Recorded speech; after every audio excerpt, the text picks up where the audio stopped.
The Legend of Zelda is now 35 years old, a little over 1 year older than I am. Look at that. Wasn't I cute? Aw, look at that mullet. Anyway, to celebrate the anniversary, I want to do a quick video about the game that started it all. The Legend of Zelda on NES from 1986. Now, this isn't going to be like a history video about the development of the game. There are plenty of videos out there who've done an excellent job of telling that story. This is more like a little personal tribute. Despite almost sharing a birthday with the NES Classic, I actually didn't play this game until many years later. My first experience with the series was Ocarina of Time, and before that time I was more of a Mario kid. My mom used to work at a local video store, and for those who were born after Netflix, was the place to be if you wanted to get your hands on a good movie. Or some other types of entertainment, if you know what I mean.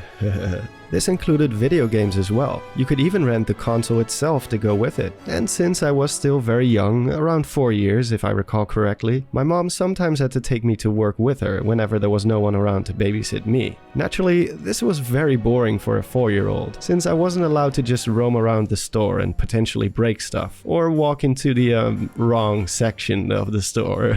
Alright, enough of that. So they had this little back room behind the counter where the employees would go on their coffee break and such, which is where I had to stay while my mom was on her shift. Lucky for me, the back room had an NES setup, and this little room is literally where my love for video games started. I would play the original Super Mario Bros. For hours upon end, and it wasn't long until I got my own system at home. Then the Super Nintendo, N64, and with the exception of the Virtual Boy, every other Nintendo console since then. After finishing Ocarina of Time and Majora's Mask, we had to wait a while before the Wind Waker would finally show up. So in the meantime, I decided to pick up some of the older games, which included the original. And one of the first things I noticed was this game is hard as balls. Now don't get me wrong, the first Mario wasn't the easiest to complete either, especially for a 4-year-old, but at least it was easy to comprehend. Move to the right, don't touch enemies, don't fall to your death. There are some secrets and occasional riddles here and there, but almost none of it is mandatory, it just makes the game easier. You also didn't have to worry about grinding, finding better gear or anything like that. Zelda, on the other hand, was all about secrets. Some of them are optional, but most of them are crucial to reach the end. And unless you're some crazy speedrunner, even the optional stuff is almost required to do if you want to stand a chance. And this has everything to do with the way the game scaled its difficulty. Nowadays, most games give you a chance to ease into the experience first, and then gradually increase the challenge as you become better at the game. Zelda on the NES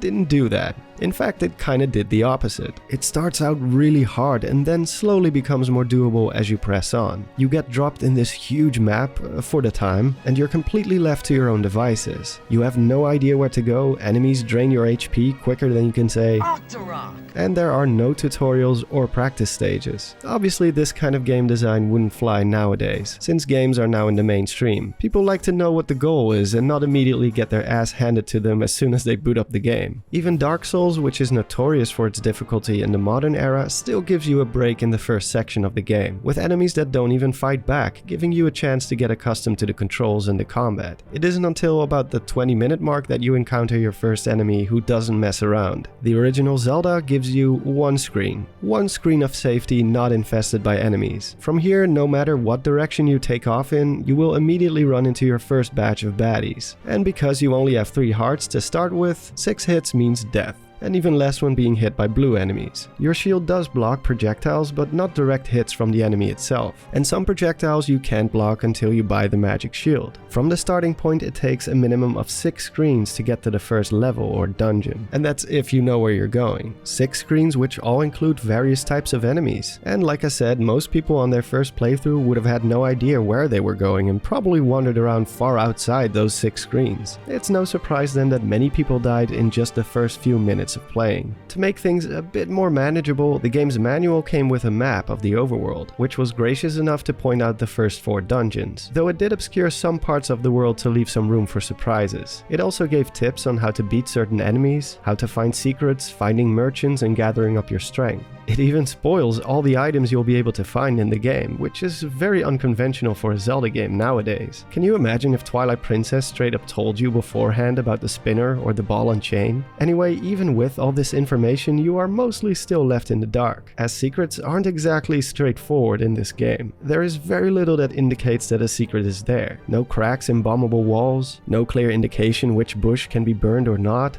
to mention it will take a while before you even get the tools you need to find them. Once you find your first shop and realize you can buy, say, the candle, you first need to roam around and collect rupees, which means dealing with lots of enemies in your fragile state. The same thing goes for collecting bombs, which you also get from enemies. The overworld starts out insanely hard and then gets easier once you start finding and buying more stuff, like the blue ring, which decreases damage taken by half, the magic shield, which allows you to block every type of projectile, and more quality of life improvements like heart containers and better swords. I totally get why this game scares away players nowadays. It's such an unconventional approach to difficulty by modern standards. I myself put this game on the back burner at least 3 or 4 times over the years. Every time I started a new game, trying to get as far as possible and then getting stumped because I just couldn't do it. Once you're outfitted with better equipment and increase your HP a couple of times, the overworld becomes manageable for the most part. You get more and more comfortable just roaming around, beating enemies, finding caves and collecting resources. And the more you do this, the easier it gets to explore and find more. So the difficulty ramp for the overworld itself looks like this. But if you thought you were in the clear, you are mistaken, because the same thing cannot be said for the game's dungeons. This graph looks more like this. The first 5 dungeons ramp up mildly, but then it hits you with level 6, which is an absolute nightmare on your first playthrough. And even now, after having beaten the game multiple times with randomizers included, this is still a part of the game I always dread. And this is mostly due to these bastards right here. The blue Wizrobes. If there's a place in hell for video game enemies, these guys are one of my prime candidates for banishment to the fiery pits. These guys are insane. They don't take any knockback or hit stun, are always on the move, and they can phase through walls and blocks. And once they have you in your sights, they don't just shoot one projectile like their orange counterparts. Instead, they bombard you with no break in between to get a hit in. All the while they constantly move towards you, so even if you block every beam, you will still get hit by them if you just stand there. They also have no notable weakness aside from the sword and can take quite some abuse and do a lot of damage themselves. What's also funny is that in this dungeon you find the magic rod, which you would think will make dealing with them a lot easier. You know, like in other Zelda games where the main item is often the key to beating enemies which were previously a pain to defeat. But nope, the wand does absolutely nothing against them. Just great times all around. Level 7 is actually a lot easier than 6, and 8 falls slightly below 6 but still pretty damn hard. But the torture doesn't end there. Oh no. Level 9 takes everything that made 6 and 8 difficult and puts it on steroids. It's the biggest dungeon of them all, has many, and I mean many, optional rooms and secret doorways, making the dungeon one giant maze filled with monsters. A monster maze, if you will. To anyone who's beaten this dungeon without save states, I salute you. One thing I really appreciate about this game though is how finding a dungeon is a really big deal. As mentioned before, the locations of the first 4 dungeons are hinted at on the map inside the manual, but after that it's up to you to find the remaining 5, and some of these are hidden very well.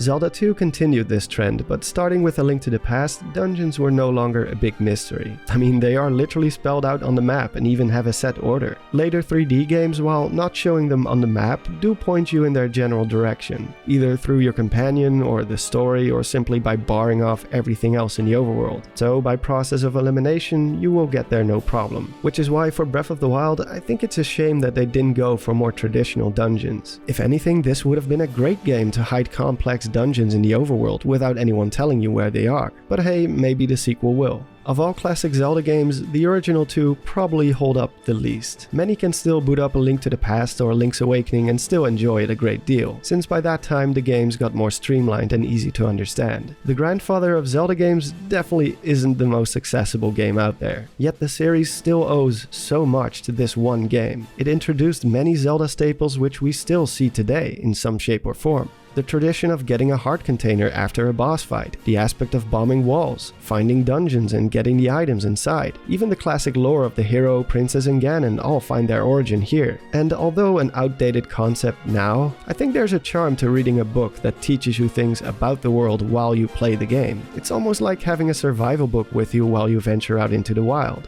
The game was born from Miyamoto's imagination and childhood memories of exploring a vast world. Zelda started out as an open world game, then slowly dipped more and more into linear territory, only to revive the open world concept 30 years later, in 2017. And look at where we are now. Still looking forward to that new game in the franchise. Zelda is one of the longest running series in gaming history, soon to be 21 games strong, not counting spin-offs. And I hope that another 35 years from now, 70-year-old me will still be celebrating this franchise and playing or anticipating the next game. Thank you for watching.